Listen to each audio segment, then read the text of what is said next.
বিসমিল্লাহির রহমানির রহিম। উপস্থিত আজকের এই মহতী আয়োজনের সম্মানিত সভাপতি, আমাদের সর্বজন শ্রদ্ধেয় আমাদের মরহুম আলতাফ হোসেন সাহেবের সহধর্মিণী আসিয়া বেগম সহ বিভিন্ন নেতৃবৃন্দ, আপনারা যারা শুনছেন, আসসালামু আলাইকুম। আসলে আজকে বক্তব্য নেতৃবৃন্দ দেওয়ার কথা না, দিবে বিভিন্ন তৃণমূল পর্যায়ে যে সকল সাংবাদিকবৃন্দ আছেন, আপনাদের অভিব্যক্তি প্রকাশ করবেন, আপনাদের অঞ্চলের সার্বিক পরিস্থিতি এখানে উপস্থাপন করবেন। এটাই হচ্ছে আজকের এই আয়োজনের মূল লক্ষ্য। তো আমি আসলে আমার একজন লোক মারা গেছে, এই জন্য আমি আগেই বক্তব্য দিয়ে যাচ্ছি, তো ক্ষমা চেয়ে নিচ্ছি আপনাদের কাছ থেকে। আমি বক্তব্য বেশিক্ষণ দিব না, যেহেতু নির্ধারিত সময় আছে।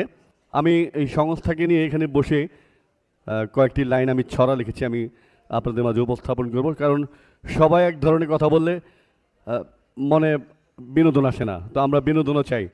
আমার ছড়ার নাম হচ্ছে সদ্গতি হোক তার।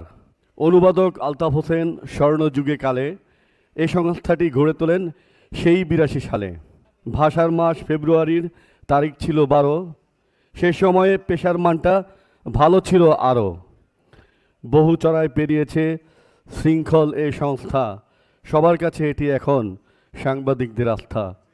আলতাফ হোসেন বেঁচে আছেন সকল হৃদয় ঘিরে, সারা দেশে তার সৈনিক বাড়ছে ধীরে ধীরে। নিঃস্বার্থবান নিবেদিত আলতাফ হোসেন স্যার, দোয়া করি পরপারে সদ্গতি হোক তার। ধন্যবাদ সবাইকে।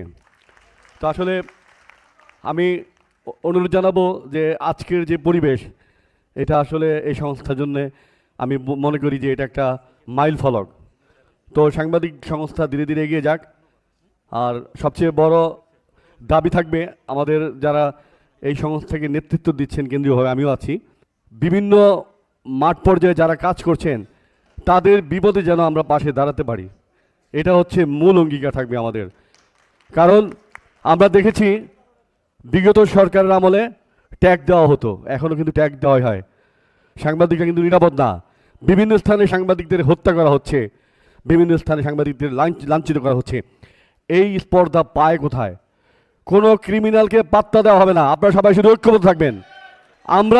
আমরা কারো রক্তচক্ষুকে ভয় পাই না, আমরা কারোটা খাই না, কারোটা পড়ি না। মাথার ঘাম পায়ে ফেলে সারাদিন পরিশ্রম করে সংসার ভুলে গিয়ে, সামাজিক অবস্থান ভুলে গিয়ে আমরা কিন্তু আমাদের দায়িত্ব পালন করি। কাজেই আপনারা সবাই ঐক্যবদ্ধ থাকবেন।